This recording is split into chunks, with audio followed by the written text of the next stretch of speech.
సమన్వయకర్త పెద్దలు గౌరవనీయులు మాజీ ఎమ్మెల్యే గారు, అలాగే మాజీ బ్రాహ్మణ కార్పొరేషన్ చైర్మన్ గారైన పెద్దలు మల్లాది విష్ణు గారికి, అలాగే ఇక్కడ మరో ముఖ్య అతిథిగా విచ్చేసిన నా తోటి ఎమ్మెల్సీ గౌరవనీయులైన కల్పలతారెడ్డి గారికి, అలాగే ఇక్కడికి విచ్చేసిన మన సెంట్రల్ నియోజకవర్గ కార్పొరేటర్స్,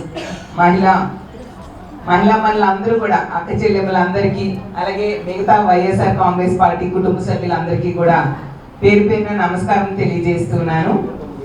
అందరికీ ముందుగా అంతర్జాతీయ మహిళా దినోత్సవ శుభాకాంక్షలు తెలియజేస్తున్నాను. థ్యాంక్ యూ అమ్మా.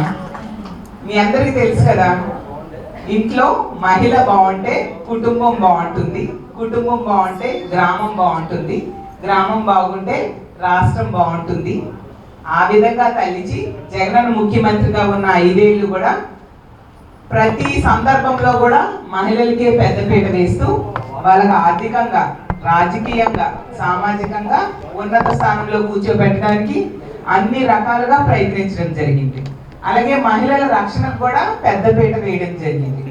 ఎందుకంటే పక్క రాష్ట్రంలో ఎక్కడో మహిళకి అత్యాచారం చేసి హత్య చేసేశారు అని చెప్పి అలాంటి సంఘటనలు మన రాష్ట్రంలో జరగకూడదని ఒక దిశ అనే వ్యవస్థనే తీసుకొచ్చారు.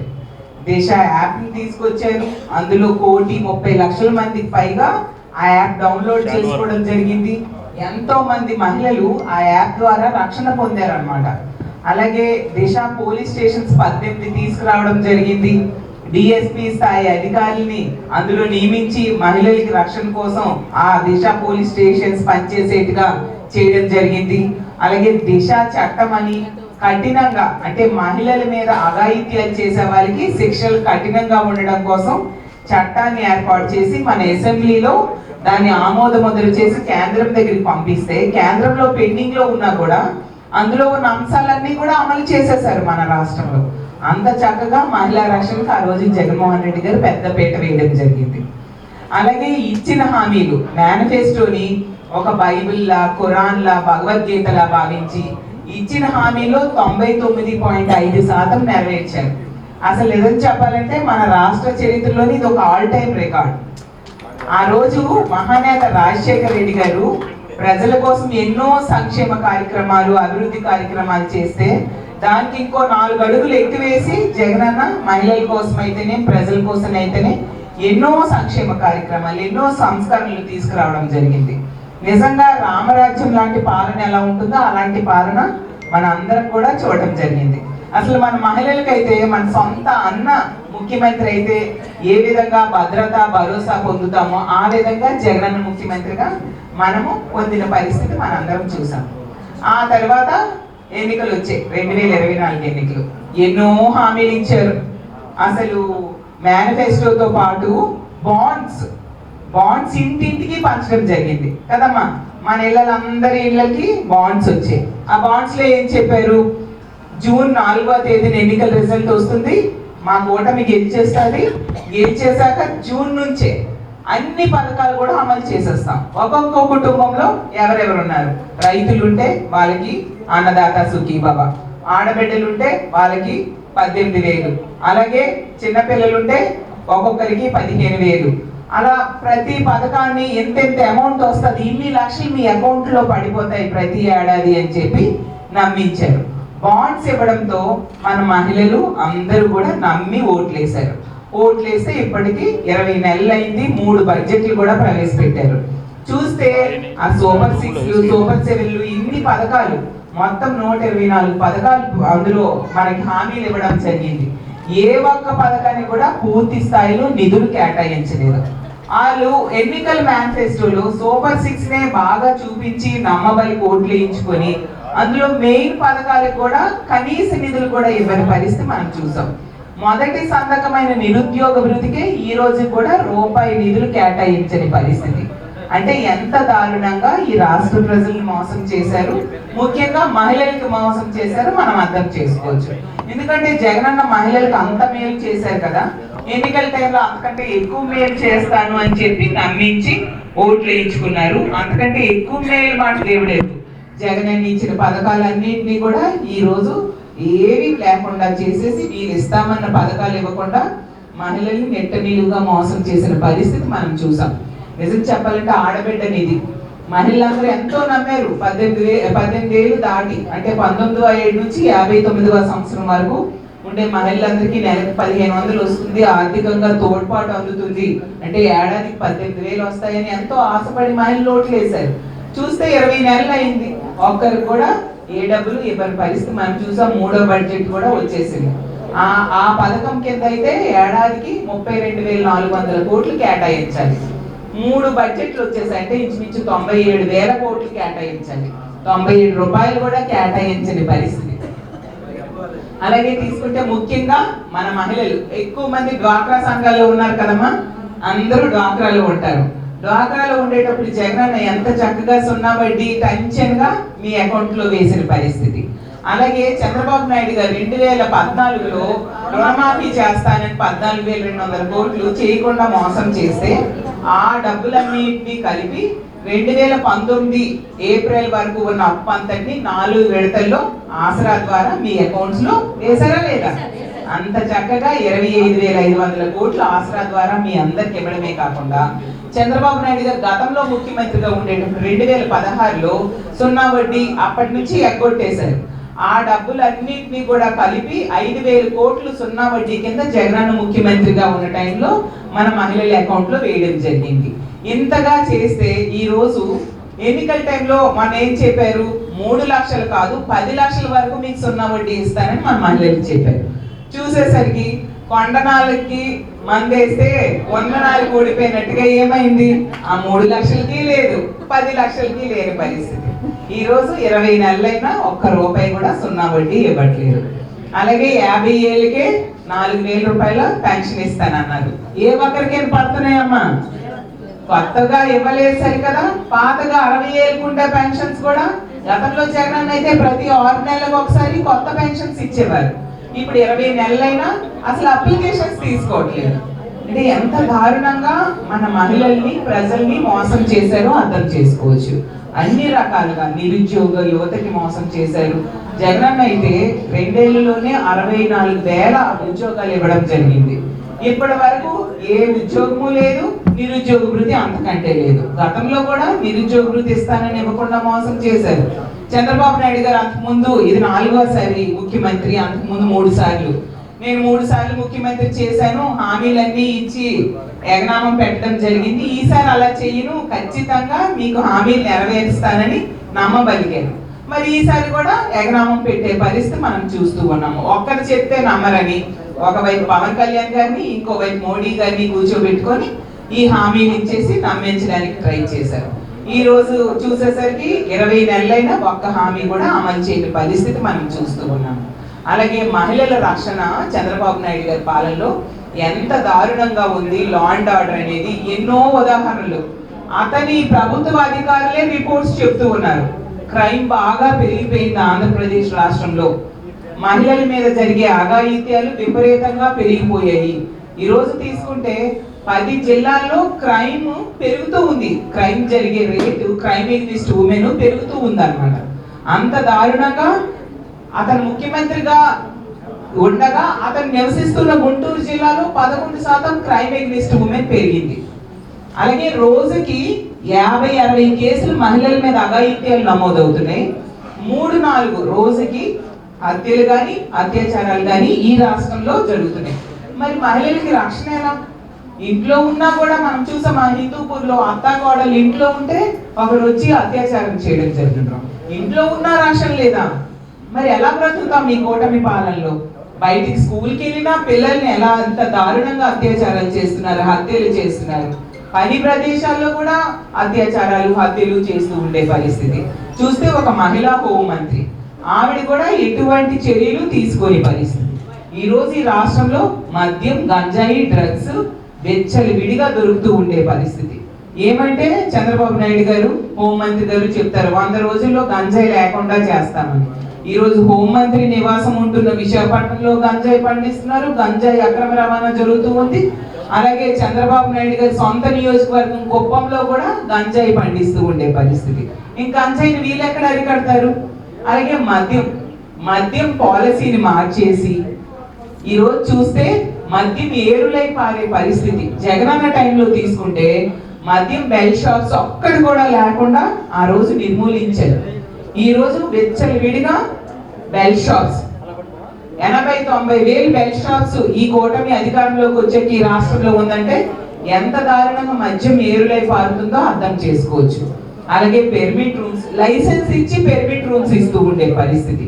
మరీ ముఖ్యంగా డ్రగ్స్, గతంలో ఎన్నడూ లేనట్టుగా ఈ కూటమి అధికారంలోకి వచ్చాక డ్రగ్స్ విచ్చలవిడిగా దొరుకుతూ ఉంది.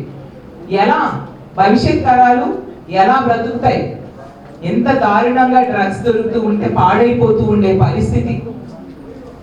కాబట్టి అంత దారుణంగా మద్యం, గంజాయి, డ్రగ్స్ ని అరికట్టకుండా విచ్చలవిడిగా దొరికేట్టుగా వీళ్ళు చేయడంతో, పాలని గాలి వదిలేయడంతో వాటిని తీసుకొని మద్యం మత్తులు, గంజాయి మత్తులు, మహిళల మీద అఘాయిత్యాలు విపరీతంగా పెరిగిపోతూ ఉన్నాయి. పోనీ ఎవరైనా మహిళ మాకు కష్టం వచ్చింది అని చెప్పి emergency call centre number 112 call చేస్తే స్పందిస్తారా అంటే 26 నిమిషాల వరకు స్పందించట్లేదంట మన పోలీసులు. అమిత్ షా గారు, కేంద్ర హోంమంత్రి అమిత్ షా గారే చంద్రబాబు నాయుడు గారికి లేఖ రాశారు. కంట్రీ మొత్తం మీద 18 నిమిషాల్లో స్పందిస్తుంటే మీరేంటి మీ స్టేట్ లో 26 నిమిషాల వరకు మీ పోలీసులు స్పందించట్లేదు, ఇలా అయితే చాలా కష్టం, ప్రజల రక్షణ గాలి వదిలేశారని తిడుతూ లేఖ రాయడం జరిగింది. పోలీస్ వ్యవస్థ పనితీరు ఎలా ఉంది అని చూసేసరికి కేంద్ర హోంశాఖ నివేదికలో మన రాష్ట్రం అంటే ఉన్న రాష్ట్రాలు, కేంద్ర పాలిత ప్రాంతాలు అన్ని కలిపి 36 ఉంటే మనది ఎన్నో ర్యాంకో తెలుసా? 36వ ర్యాంక్ మనకి. అంటే పోలీస్ శాఖ అత్యంత దారుణంగా పనిచేస్తుంది, ఏమీ పని చేయట్లేదు అనే విషయాన్ని కేంద్ర హోంశాఖ నివేదికలో స్పష్టం చేయడం జరిగింది. ఎంత దారుణమైన పాలన ఉంటే ప్రజలు ఎలా బ్రతుకుతారు? మళ్ళీ మంచి పాలన కావాలంటే ఎవరు ముఖ్యమంత్రిగా ఉండాలి? మన జగనన్న ముఖ్యమంత్రిగా ఉండాలి. జగనన్న ముఖ్యమంత్రిగా ఉంటే మహిళల్ని ఆర్థికంగా ఉన్న స్థానంలో కూర్చోపెడతారు. రాజకీయంగా తీసుకుంటే ఆ రోజు అసెంబ్లీలో చట్టం చేశారు మహిళల కోసం. నామినేటెడ్ పదవుల్లో అలాగే నామినేటెడ్ వర్క్స్ లో కూడా 50% రిజర్వేషన్స్ మనకు కల్పిస్తూ, అంటే రాజ్యాంగం ఇచ్చిన అవకాశాల కంటే ఎక్కువ జగనన్న రాజనీతి వల్ల మన మహిళలకు అవకాశాలు దక్కాయి.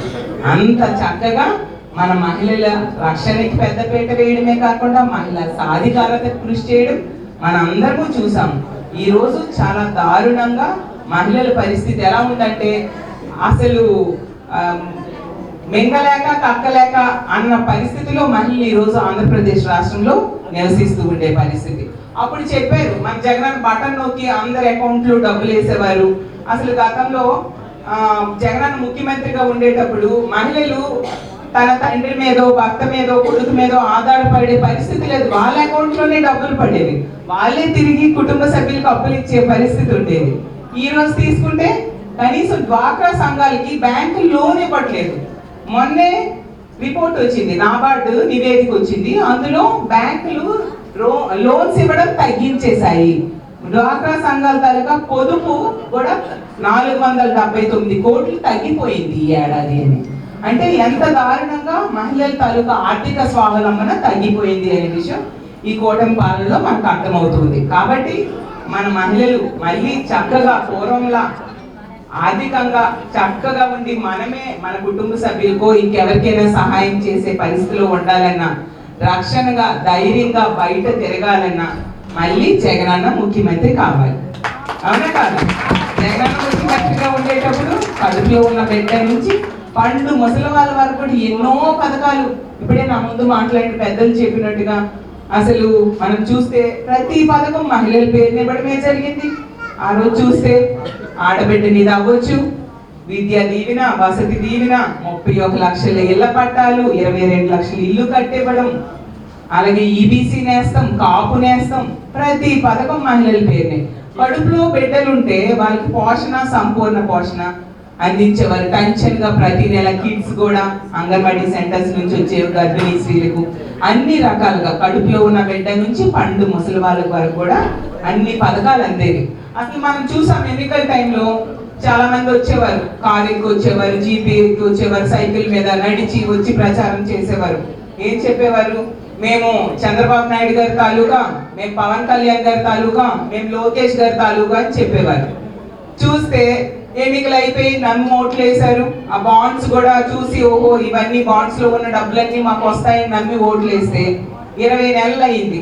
ఇప్పుడు చూస్తే కుప్పం ఎమ్మెల్యే తాలూకా ఎక్కడ ఉన్నారు, పేటాపురం ఎమ్మెల్యే తాలూకా వాళ్ళు ఎక్కడ ఉన్నారు, అలాగే మంగళగిరి ఎమ్మెల్యే గారి తాలూకా ఎక్కడ ఉన్నారని చెప్పి మహిళలు అబోధిపోమంటున్నారు. ఎవరూ కనిపించట్లేదు.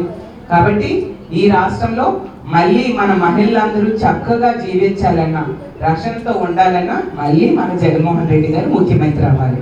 అలాగే తీసుకుంటే మన విజయవాడ సెంట్రల్ నియోజకవర్గం మన విష్ణు గారు, మీ అందరికీ తెలుసు అతను ఎంతగానో మహిళల్ని ప్రోత్సహించే వ్యక్తి.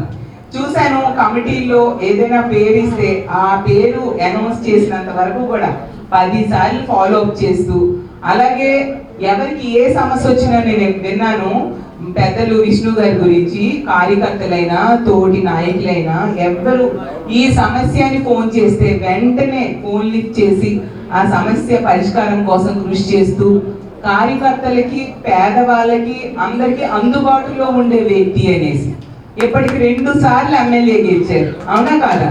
అలాగే బ్రాహ్మణ కార్పొరేషన్ చైర్మన్ గా కూడా చేయడం జరిగింది.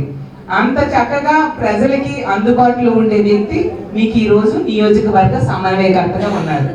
విష్ణు గారి నాయకత్వంలో మీరందరూ చక్కగా పనిచేసి రానున్న ఎన్నికల్లో విష్ణు గారిని మళ్ళీ భారీ మెజారిటీతో ఎమ్మెల్యేగా గెలిపించుకోవాలి.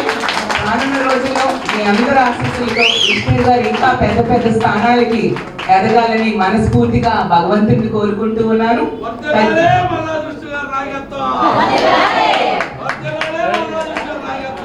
ఎంత సపోర్ట్ గా ఒక అన్నలా మీ అందరికి అండగా నిలబడుతూ ఉన్న విష్ణు గారికి మీరందరూ కూడా, మన మహిళలందరూ కూడా అండగా నిలబడాలని సభాముఖంగా కోరుకుంటూ ఉన్నాను.